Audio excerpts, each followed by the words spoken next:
Huyu Baba wa mbinguni anatuwazia mema sana, anatuwazia mema sana, anatuwazia mema sana. Huyu Baba wa mbinguni anatuwazia mema sana, anatuwazia mema sana, anatuwazia mema sana. Unakata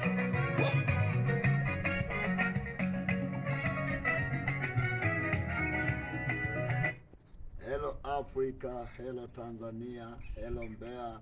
Ninawasalimu kupitia jina la Yesu Kristo aliye hai.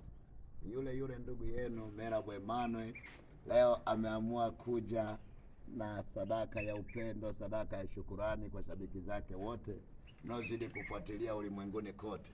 Mungu wa mbinguni awabariki sana. Siwezi nikasema kuna mtu yeyote naweza nikamlipa, ila kwa ile neema ya Mungu ambayo ameachilia sawasawa na vile mnafanya kwa juhudi na kwa bidii. Mungu asiache kufanya wepesi kwenye maisha yetu. Unapitia changamoto, uko na maisha ambayo ni sintofahamu. Yuko Mungu anayeweza, atakufanikisha na wewe. Ninakuombea leo Mungu akafanya. Nenda pale mjini YouTube ambaye yamkini unanitazama, bado jaangalia kazi yetu mpendwa. Inaitwa Anatuwazia Mema Sana. Imekuwa ni kazi ya baraka 2026.